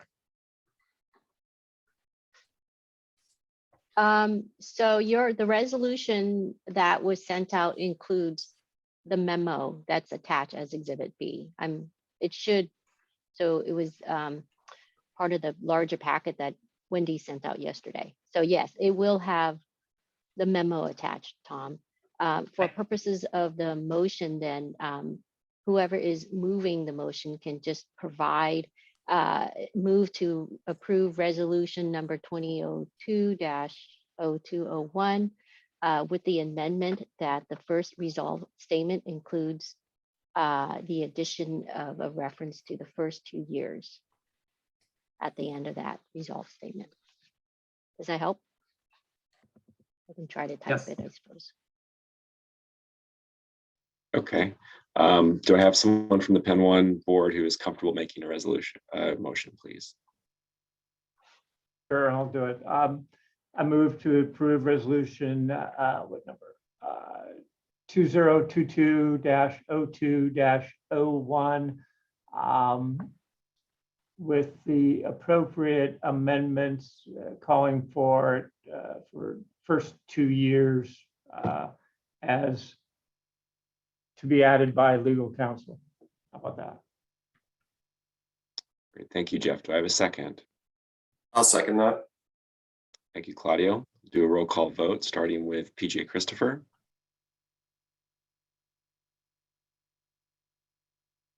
I think PJ's having technical difficulties. He texted me and said he's restarting.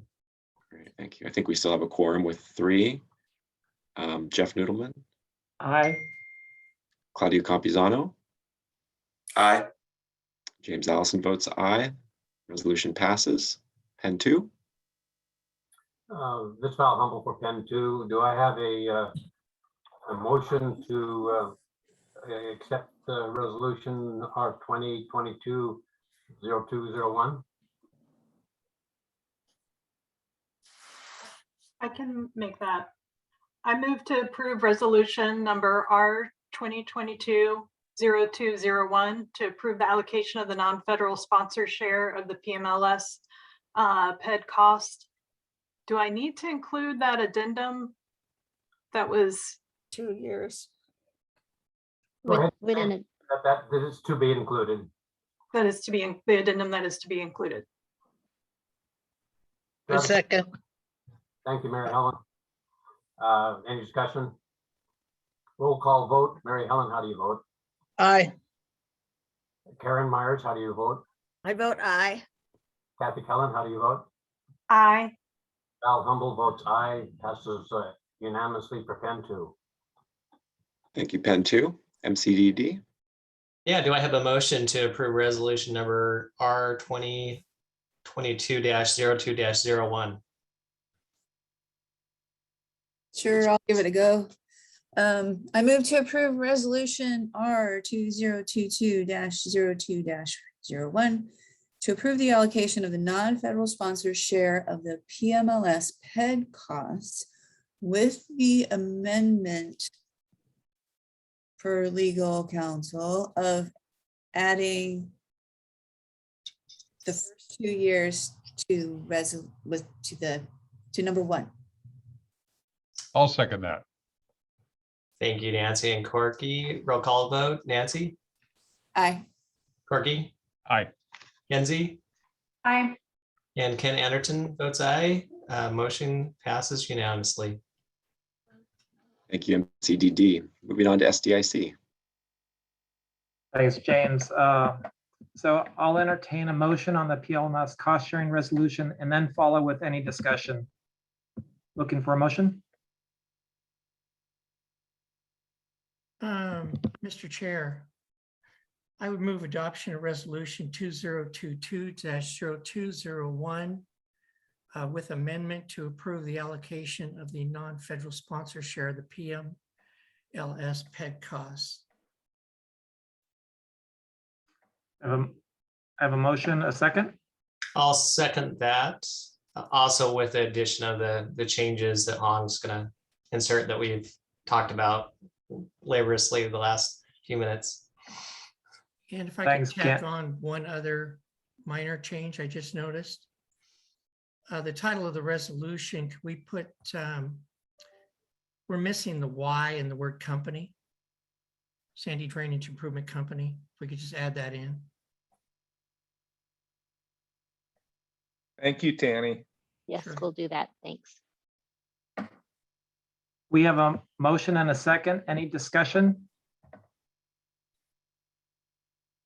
Hearing none, motion, go to roll call vote. Tanny Stephenson, Aye. Ken Anderson, Aye. Tom Hansel, aye. Motion passes. Thanks, James. Thank you, SDIC. Mr. Chair, could I just say thank you, boards. This is a really big deal. This has been something that's been on the table for a long time, and I know it's really important to you all, and still some hard decisions to come, but thank you. Appreciate all of you. Agreed. Well said. Thank you. It's not often that we achieve milestones, and this one, from my vantage point, is we achieved the right milestone at the right time in a way that was comfortable for all boards. I cannot give enough appreciation to the board members and the staff who have done many things over many years to get us to this point. So thumbs up to everyone. Thank you. Wendy and Emily, do we need to do a bit of a just push through the agenda, or do we need to do any adjustments at this point? We're about 20 minutes behind. Yeah, I believe that we can move forward with the contract vote. And then my proposal would be to postpone the houseless outreach update. And I believe I have approval from staff to do that. Evan, Astor. Great, thank you for the accommodation, everyone. Yeah, I'm fine to move it to March.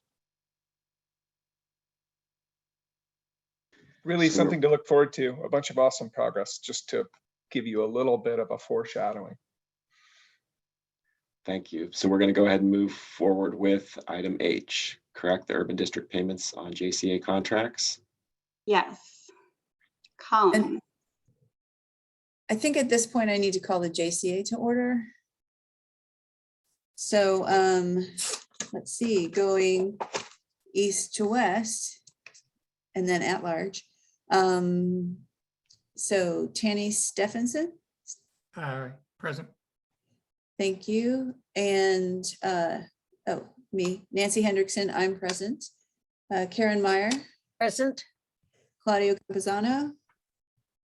Present, but I thought we had just shifted James Allison over to the JCA role. effective immediately about an hour ago.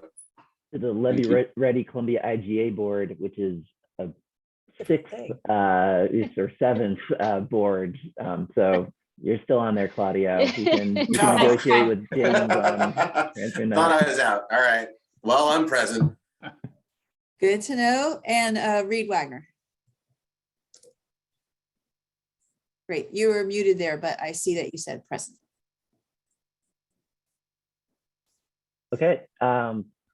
Thanks all. I think this is the one JCA agenda item is the assignment of the revenue analysis and development contract that is supporting the revenue plan for the Urban Flood Safety Water Quality District. This contract is with the JCA. It was a term required in the contract with the state of Oregon to receive the $500,000 grant that the legislature designated that the contract went through the JCA. Part of that was because the Levy Ready Columbia, the cash contributions of Levy Ready Columbia were the local match, seeing this as one large project that is in the Levy Ready Columbia IGA. So we have begun work with Echo Northwest on the revenue development work. It was assumed that at some point we would run out of money on this grant. We asked for an extension of the grant from the state and they gave it to us. And so the urban board budgeted to basically take on whatever the balance of that contract is. So we are at the point of needing to assign this contract over to the urban board. And so that is what this resolution accomplishes. And so this will be brought, assigning this will allow the contractor to send invoices directly to the urban board, and the JCA will complete the obligations under the grant with the state. Right now, there's, I think, 2 more disbursements that we'll request of them. And so that will mean that we've completed, used all $500,000 of the grant. It's really supported the launch of the new district, and we'll be able to close that out successfully. Are there any questions about the resolution or the need to transfer or assign this contract over to the urban board, or any questions about their budget or otherwise? I have one, and then if I'm also looking for hands raised. And Colin, it seems to me that this just streamlines some of the funding flow a little bit as well. I mean, we did already plan for it, but the urban board is having the urban board contract without the JCA in the middle of it makes things slightly easier. Is that true?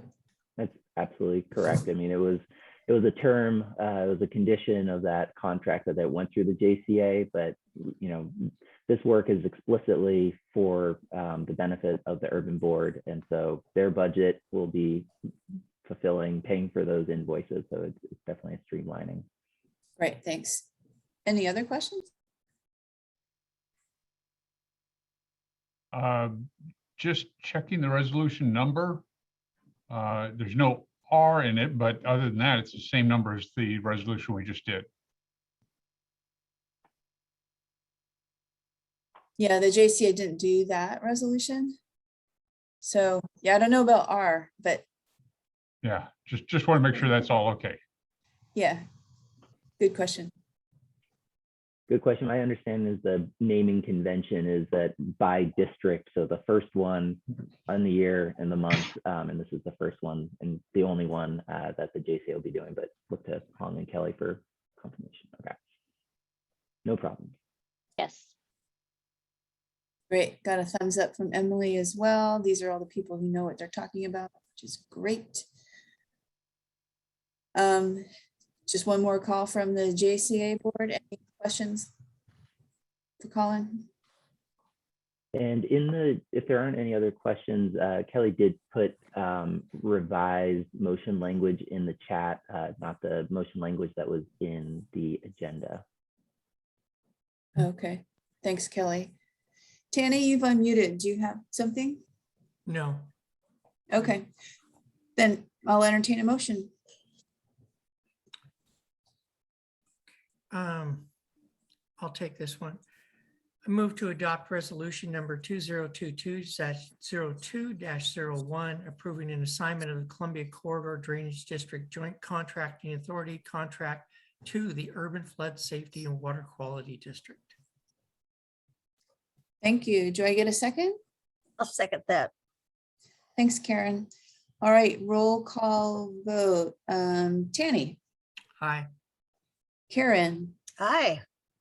Reed, Aye. Claudio. Great. Resolution passes unanimously. We are happy to be not the middleman, as it were. Thanks all. And also good to see you, Reed. Yeah, and Nancy, if you don't mind, before we move on to the next item, since I'm the only board member that hasn't had a chance to vote until now, I wanted to keep my mouth shut. But I can't help but just say, 10 years ago, 3 years ago, we couldn't have imagined all this could get done. And it shows the amazing leadership amongst the team and the boards that can do this during so much transition, during a pandemic, and just be great leaders for the community. So thank you for letting me still be a little bit a part of it. Although now I enjoy giving some of this responsibility, the JCA, over to Mike Jordan and the rest of the team over at the board. So thanks for all of the amazing work. Great. Thank you, Reed. Good, very, very good to have you here today, given your long history with the organization. So thank you. Looking at the 10 minutes we have left, I wonder if we actually need to change the agenda a little bit. I think JCA should go out of session, or adjourn. Is that correct? Yeah, I think we're done. I will, okay, JCA is adjourned. And then Pen 1 will lose quorum at 1 o'clock. And so we should defer item L to a later date. With that, it looks like everyone is ready to adjourn except for Pen 2.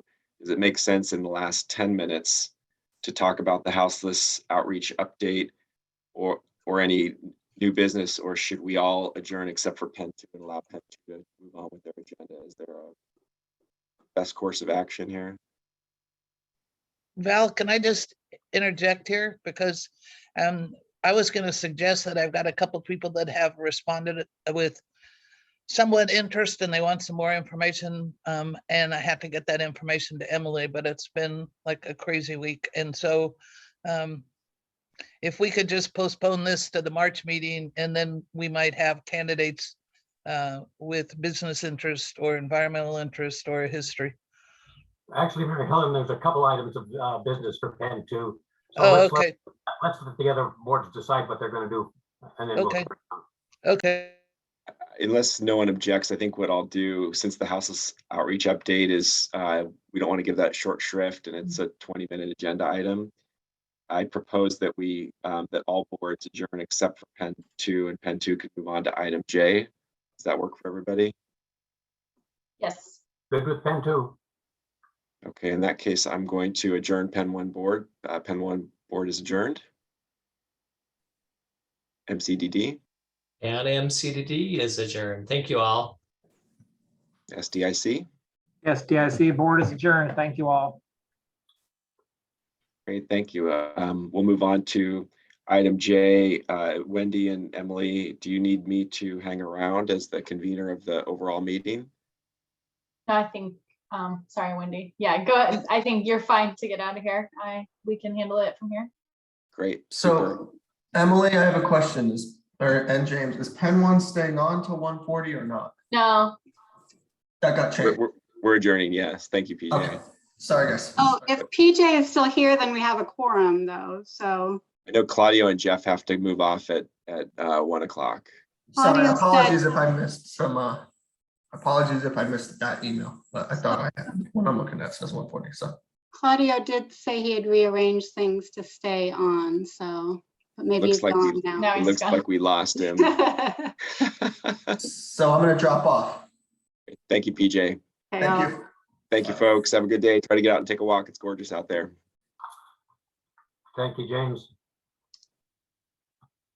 Thanks, Val. I think maybe Bill's gonna do an introduction and introduce McKenna, or McKenna, are you ready to go? I think McKenna is able to introduce herself, so take it away. Okay, I think we're ready to go. Let me just share my screen.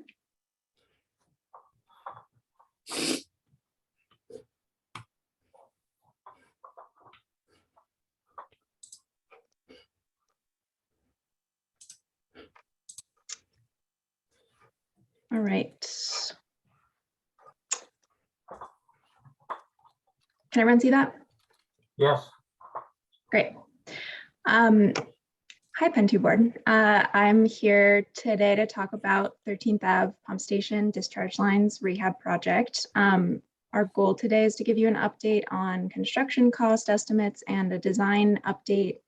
And we are also seeking approval today from the board to move forward with our proposed design, which does include increasing the overall project budget to complete construction.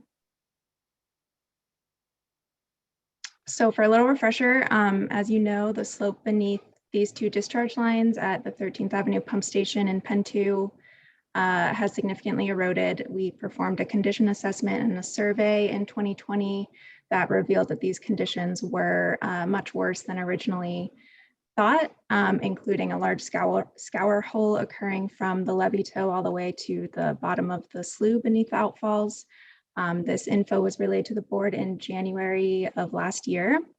Our last update was in August of last year, and we focused on a 30% design update, which included incorporating environmental mitigation requirements into the design. And we did also note at that time that we would need to increase the project budget to complete construction, but we did not have a specific estimate at that time. We're still planning to extend the life of these lines by 10 years, as well as incorporating new components, which include a new discharge structure and an energy dissipator into the future full replacement projects, which will occur either through PMLS or CIP projects. We have parametrics on board who completed our 30% design so far, and most recently we did some geotechnical explorations in the fall to confirm our design assumptions. And lastly, the table at the bottom there shows what was planned in the CIP budget for this entire project, which included $90,000 last year, which was fully spent, and then we have $416,000 in this fiscal year. So this photo is from the survey work that we completed. You can see the ground loss under these pipes, as well as a deflection point near this coupling on the right pipe here. We know that our operations staff have noted a visual increase in erosion here every rainy season. So that scour is increasing, and based on our condition assessment, we also know that there's no way for us to successfully stabilize these pipes without placing fill below the ordinary high water line, which in turn has triggered environmental permits that are prompting additional design and mitigation considerations related to water quality and habitat impacts. So for an update on the design, our current design will help us meet those water quality and habitat mitigations. We have reduced the amount of riprap that we're using. We've also talked about this energy dissipator or flow spreader that will lessen the force of water being discharged. This fitting's purpose is really twofold. So it's going to cover those water quality impacts for our permitting, as well as contribute to the effectiveness of the fill that we're placing by providing additional erosion protection. The other big design element here is the replacement of the discharge structure or the pipe supports that are circled in red. These will need to be replaced to accommodate that energy dissipator fitting. The design change here since the August meeting is that we've changed the design to using helical piles, which an example of what that looks like is shown on the right, instead of using ecology blocks for pipe supports. We changed this because they ended up being way more cost effective because we'll be able to avoid traditional dewatering during construction. So for the budget update, our current 5-year CIP outlook includes $416,000. When this original CIP budget was created, we did not anticipate work below the ordinary high water line, and we also did not anticipate needing to replace the discharge structure. So in turn, we do know that this budget is really not realistic for the work that needs to be done at this site. We've gone through several iterations of cost estimating and design changes to reduce costs as much as possible to get to our current construction cost estimate, which is $560,000. Our initial estimate that included dewatering was all the way up to 1.5 million. So we're very happy with the current estimate. And to fund this based on our projected spending by the end of this fiscal year, we will need to increase the overall project budget by $500,000 over the next 2 fiscal years. And there's no adjustment that would be needed to the current fiscal year budget. In the table at the bottom, you can see what I'm forecasting that we would be spending through fiscal year 2023-2024, which includes, I'm forecasting $206,000 by the end of this year, $370,000 for next year, and then $340,000 for the following year. So to address this $500,000 increase, I have been working with our budget manager, Ben Rowe, to develop funding scenarios in Pen 2's budget forecast. Our current options that we're exploring include potentially applying for the state levy grant funds for this project, potentially deferring other capital expenses that are in the current CIP, and or adjusting assessment forecasts over the next few years. So we do plan to discuss these options further and in more depth during the fiscal year 22-23 budget development process in the next few months. So for the schedule, construction will, Val, you have a question? I just want to comment, the cost of this have been giving me heartburn, and I appreciate the exploring the opportunity or other options that got you to the helical piles that were going to reduce the cost. I'm hoping there might be some other things that might occur to people that can lower the cost, but I don't have the expertise to figure out what that is. There was one concern, and that is the dissipation structure. Can you assure me that that will not produce enough back pressure that it's going to shorten the life of our pumps or anything, put a strain on our pumps? I guess there'll be a little bit higher electrical cost because they're pumping against more back pressure. What can you tell me about that? That is a great question. So in the next design phase, we actually have planned specific diffusion modeling with our consultant, which will make sure that the size of that is such that for those larger storms, we won't be having any of those kind of back pressure issues. So we'll make sure that the actual size of it and the size of the holes specifically will be designed in a way that it won't put any additional pressure on our system. If that makes sense. Does that answer your question? Yes. I have a question. I didn't get to the raise hand part, but from my simplistic standpoint, I had the same heartburn that Val has, because these construction costs have varied greatly every time we see them. And so by making this resolution saying we accept these, are they going to change again? Or how do we guarantee that this is what it's going to cost? I don't want to vote on anything unless I know what it's going to cost. I don't want to, like, maybe it'll cost this or maybe it'll cost more. And sort of what I just heard you say is it may change. And in the resolution, it says cost estimates that increase the total project cost by $500,000. That's a whole lot of money. So I can understand $5,000 or $10,000 or maybe even $50,000, but $500,000 for a maybe. Can you kind of explain that process of why we would approve something that we don't know what it's going to cost yet, or closer to an estimate? Yeah, so we're pretty confident in this number. This is from our 30% design. So we haven't progressed all the way to our final design, which our consultant would be getting us those more specific quantities that would give us a like really specific construction cost. But I show on this slide that this construction estimate is within a range of about -10 to plus 30% contingency range, which is that, you know, the standard range that we're able to give at this level of design. And this is kind of that median number. So we're pretty comfortable moving forward, and it will be refined after the design phase, which we're hoping to start, or the final design, which we're hoping to start in the next month or so. But yeah, the main thing here is that the budget that was originally in the CIP just isn't realistic for how the scope has expanded since we discovered that scour. We weren't planning to have to do all of these changes, but it turns out we do need to make them to have a successful project. So in other instances where I've tried to, and not particularly this, I'm going to say with BDS, for instance, approving things at 30% for a total cost, it leaves 60% unknown at this point, or not quite determined. And so is it possible to approve a cost at 30% design and then 60%?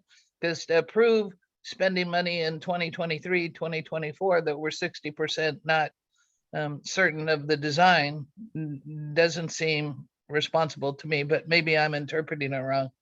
I mean, that's like saying I'm going to buy shoes, but I don't know what kind, and it's gonna, but I'm going to allocate $100 and I might want to buy $200 shoes. Probably a bad analogy, but it's just the way I have to look at it when I'm explaining to neighbors. Yeah, no, I appreciate what you're saying. Bill, are you wanting to respond to that, or did you have a different question? I have a thought on the topic, though I also know Ben has it's noted to me that he also has some input, so I'll let him go first and I'll follow up with my comments.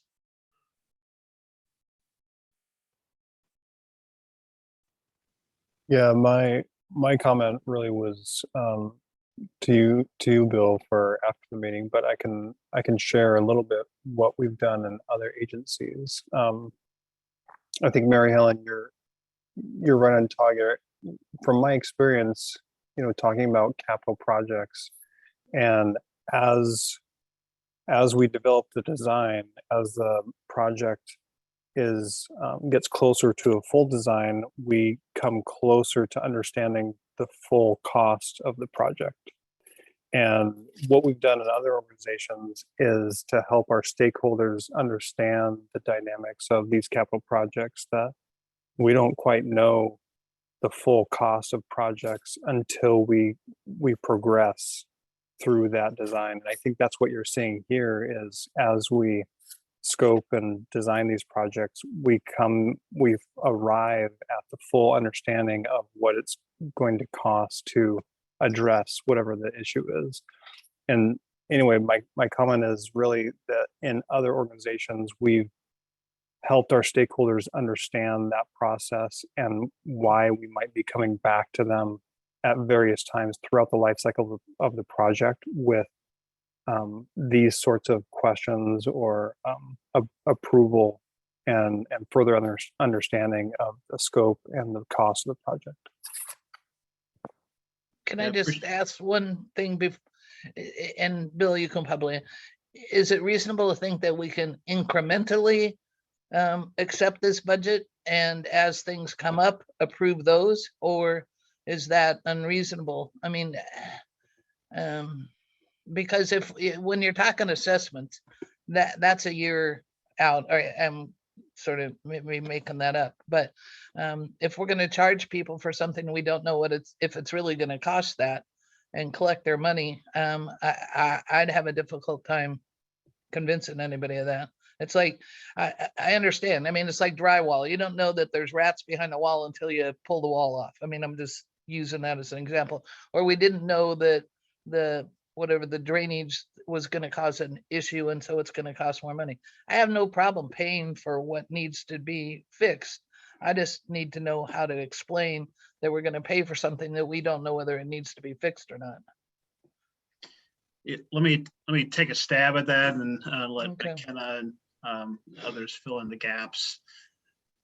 So yeah, this is honestly just an uncomfortable situation because we had made some assumptions going in about what the extent of the problem is, and we found out it was significantly more.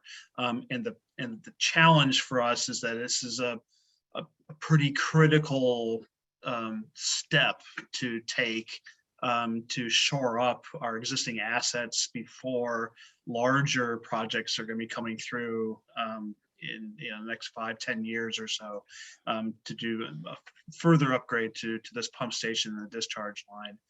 So yes, the scope has adjusted. Thankfully, we've come down from that 1.5 million down to a third of that for additional construction costs. The key here is, I think for this board, is to recognize that yes, this is our current estimate here. It's an estimate, right? That's why there's an accuracy range. So it could be less, it could be more. That estimate will narrow, as Ben described, as we won't go through it here. But the key for me, for at least for y'all's perspective, should be is that you have the opportunity to make the final decision whether we move into construction later on.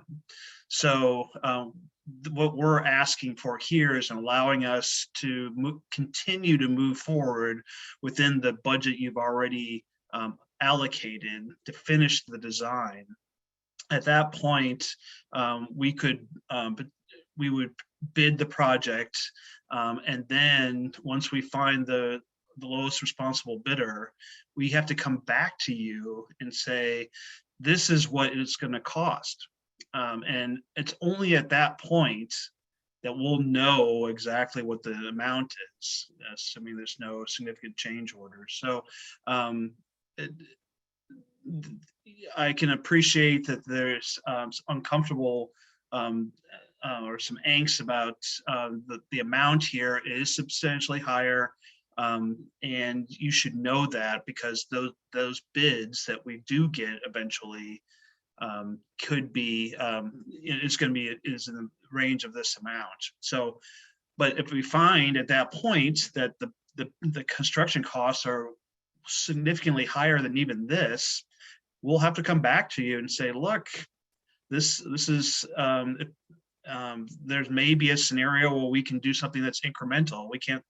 We don't have that right now, but that's something we would explore in addition to working with Ben to find out potential funding options.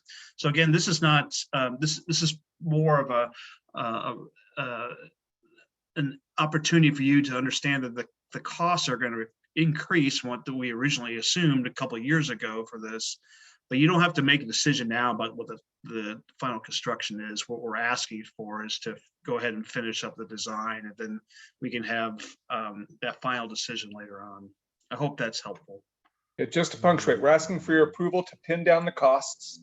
You'll have a chance to approve your budget that would include capital funding for this, and you'll have a chance to approve any contracts associated with the final work. But we can't go forward with any of those until we complete this design work to understand what's really going to be necessary. And that's the approval we're seeking today. Okay, that just what you just said clarified what I was going to ask, because it sounds like we're approving a final design that we don't know what it is, but we're approving the action to go forward to get a final design so we can then approve to pay for it. We're not saying we're going to pay all this money for something we don't know what it is. So that clarified it for me. So thanks. Yeah, and we're asking your approval because the design costs and everything is higher than we expected. We didn't want to go forward with that without checking in with you all and getting your okay to move forward. So are these cost estimates high-end limits? I mean, so if it costs $306,000 instead of $206,000, are we approving any cost estimate, or this is just a guess of what it might cost and we're approving the cost estimate? these are just the estimates, and we have existing approved budget to complete the design work, is my understanding, but it's not for construction, so we're back to you asking for the Then authority to design. spend the money on the Okay, design. okay. I hope I got that right. I think I did. Yeah, thanks, Jim. We have existing budget. We have 416 in this fiscal year. So we have well over what we need to complete the work for the rest of this fiscal year. The design will go into, you can see in this slide, go into next fiscal year. But the reason we're including the costs with this is just because of the timing with budget season coming up. It's helpful to be able to have a number to put in there to explore different revenue scenarios for any type of increased budget, which is why we're including those numbers now. But we do have, already allocated funds to finish the design work in this year. Thank you. And there are much better accounting minds on the Penn 2 board than mine. So if they're fine with it, I am too. So. The only other clarification, we've talked a couple of times about being happy about the reduced costs. How about I reframe that and say, we're less sad than we were before? How about that? Just to tune it up a tiny bit. So are you now looking for a resolution to go ahead with the design, or is there more you wish to say on that, McKenna? Yeah, that's pretty much it. I think there was a motion in your packet. If we are uncomfortable with that language, we can change it. I'm comfortable enough with that one in the agenda, but I guess I'm asking board members for a motion. Do we have a board member making a motion about proceeding with this design? I'll do it. So no, go ahead, Karen. I move that we go ahead with the design and the cost estimate as proposed. Okay, do we want the formal languages in the agenda? We might. Got that? Have you, Karen? It's on the screen as well. Okay.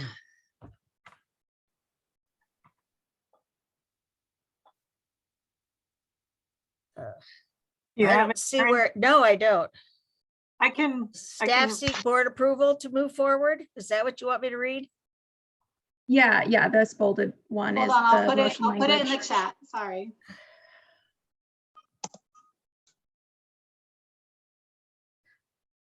Okay, I propose the final project design, which now includes a construction cost estimate that increases the total project cost by $500,000, provided that staff returns to the board with options to fund the project cost increase over the next 2 fiscal years, fiscal year 2022 to 23 and fiscal year 2023 to 2024. Thank you for that motion, Karen. Do I have a second? I second it. Thank you, Kathy. Any further discussion? Roll call vote. Mary Helen, how do you vote? Aye. Karen? Aye. Kathy? Aye. Val Humble votes aye. The motion carries unanimously and is adopted. Thank you all for your support for this. And I know staff really regrets that we find ourselves with this in-water work requirement. But the truth is we have to figure this out. So thank you for your support for moving forward with the final design. Well, Okay, thank now you. Yeah. We do still have one item on the agenda. I guess Mary Helen wants to postpone. Shall we hear first from staff about what the status of that is, and then hear what you have to say, Mary Helen? That work? Yep. Yeah, and I don't have any updates outside of kind of, this is just a chance for us to check in with you all on how the progress of that is going. Last time we talked, you wanted another month to do some outreach. So I would just defer to you all if you want to defer again to next month. And as always, we do know Eric Mullender has interest, and I haven't communicated with him directly, but I've just been waiting to see where we end up on that. So yeah, if Mary Helen, if you have any updates or anyone else has any thoughts on next steps. The only updates, well, the updates is just the pandemic and shortages and illness that has hit Jubitz. they are interested. They just don't know who can or will have a representative. And I've talked with Corky about business association members that do business in the area that would have an interest, as well as Edie Mondaday, who owns Poshines, who has vendor in Kenton, has an interest in how this might affect his community. And so the Kenton Neighborhood Association is also going to bring it up, and they have a meeting coming up in 2 weeks. So there might be interest there. My concern is to find somebody that can come. What several people have said, why do I want to do this for only 2 years? Because if we disband in 2024, to get up to speed is kind of a difficult task for somebody to do, to spend that time. So and they can run for the urban board. It's great. Well, I was going to suggest that to Reed Wagner. I said, run for election, you can get elected to the board. Because I've said, running for election doesn't sound like anything I want to do in my future.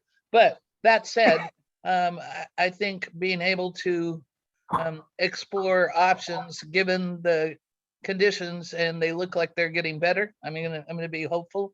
I'm going to be like Jim and say less sad about what's in the future. So if we can postpone, I don't see an immediate need unless somebody else does to bring somebody on. If we can't get somebody that's, like I said, more diverse and and that can represent a different population than just a neighborhood. So, well, thank you, Mary Helen. It sounds like you've been making some serious efforts in that regard. I appreciate your doing so. Is there anyone on the board who thinks we need to act on this this month? Not hearing any, then if it is the consensus, we'll defer this until next month. And if any of you need help from staff reaching out to someone or doing a briefing or whatever, just let Emily or Wendy know, and we'll follow up and take good care of them and let you know how we do. I'd also like to, before we adjourn, if I may, to thank you, Jim, for that excellent testimony, both for was it 4067 and the federal bill. Evan, I really appreciate making those links available so I could listen to your testimony. I was very impressed with your diplomatic skills, and you did an excellent job. I was very impressed. It's really good to have someone who writes what you need to say down. Thank you, Evan. And thanks for the links, Evan, after they worked. Yeah, don't ever let Evan go. I mean, her work and support has helped our community greatly. I mean, and not that everybody else hasn't. Emily's been great in responding to people, all of that. But I think being able to know how to talk politically is a talent that befits few. And obviously it doesn't me. I don't care. I'll just say what I think, because nobody can fire me. So watch those videos and get some pointers. That's really excellent. Well, I'm too old to learn new tricks. I got enough new tricks. I think the biggest cause of success was the ties that my mother-in-law gave me. I got a lot of positive feedback on the ties, which I had to, dust them off and go online to remember how to tie them because it had been so long. But yeah. Well, have we had enough fun for one day? Yes. It was a good meeting. Anything else? If not, Pen 2 is adjourned. Thank you. Bye, everybody. Thanks for all your work. Have a great day.